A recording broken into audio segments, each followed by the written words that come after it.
All right, grab a cup of tea or something stronger. This is Russia we're talking about. Settle in, and let's dive into one of the most intriguing aspects of global intelligence operations: Russian reconnaissance. Whether you're a history buff, a tech geek, or just someone who loves a good spy story, this is going to be an eye-opening chat. Now, when people think of Russian espionage, they often picture James Bond villains, Cold War cloak and dagger antics, or shadowy figures lurking in Moscow alleys. But trust me, the reality is far more complex, sophisticated, and downright fascinating. So buckle up, because we're about to peel back the curtain on how Russia keeps its eyes and ears on the world. Let's start with some context. Russia didn't become a reconnaissance powerhouse overnight. Its roots trace back to the Soviet Union, which was notorious for its mastery of espionage. Agencies like the KGB, Committee for State Security, weren't just about recruiting moles. They were pioneers in signals intelligence, SIGINT, satellite surveillance, and human infiltration. Fast forward to today, and while the KGB may have been replaced by agencies like the GRU, Main Intelligence Directorate, and FSB, Federal Security Service, the spirit lives on. Modern Russian reconnaissance combines cutting-edge technology with old-school tradecraft, a deadly cocktail that keeps adversaries guessing. When it comes to space-based reconnaissance, Russia has been playing the long game.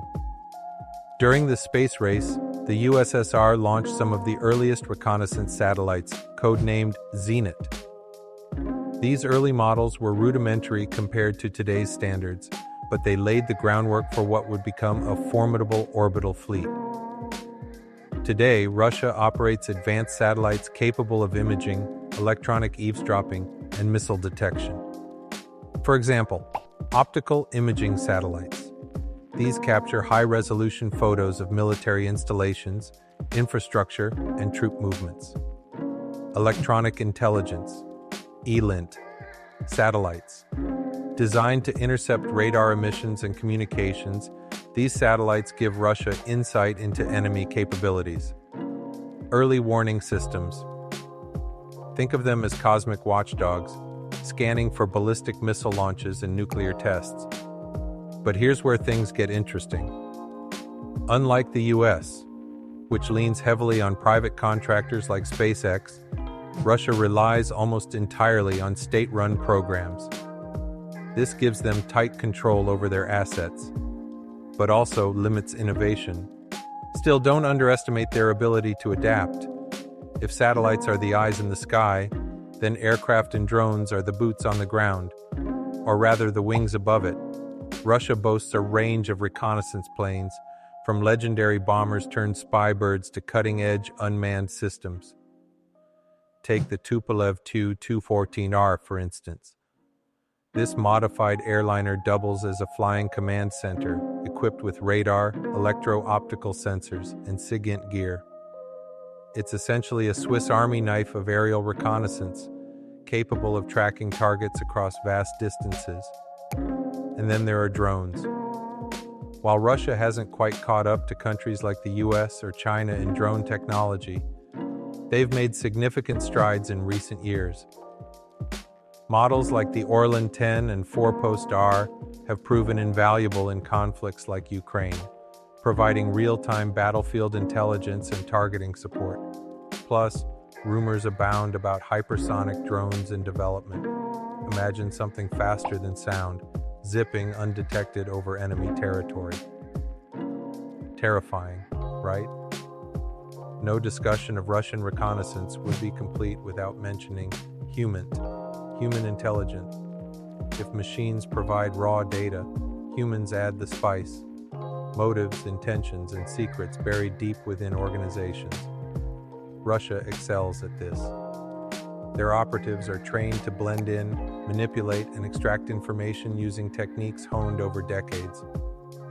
From honey traps, yes, those still happen, to cyber-enabled social engineering, the GRU and FSB employ a wide array of tactics to recruit informants and infiltrate foreign governments. One infamous example?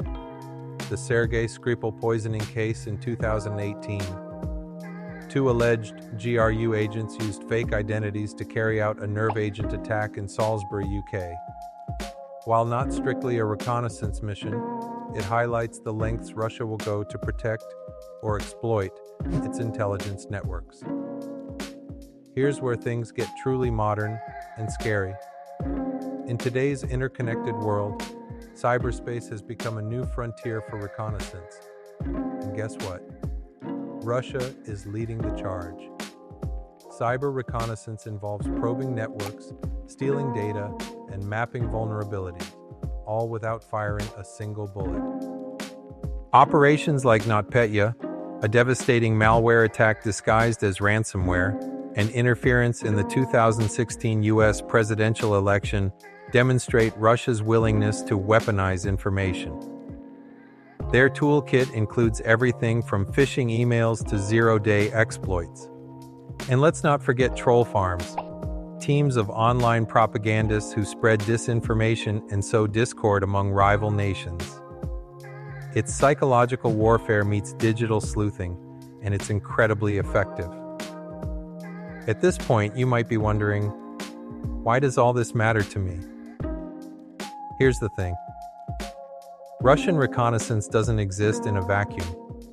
Every intercepted communication, every hacked database, every satellite image influences decisions that affect global stability. Think about the annexation of Crimea in 2014.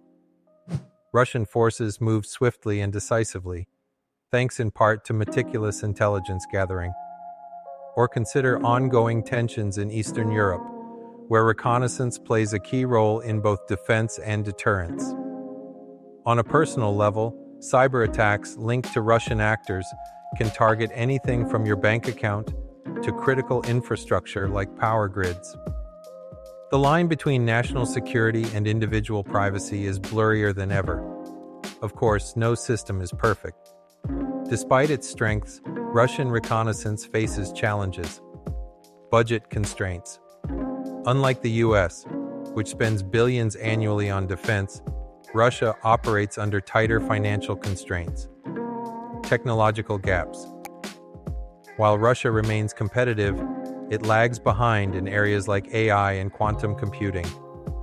International scrutiny. High-profile incidents, hello SolarWinds hack, have put Russia under intense pressure, forcing them to adapt constantly. There's also the ethical dimension. How much surveillance is too much? Does the end justify the means?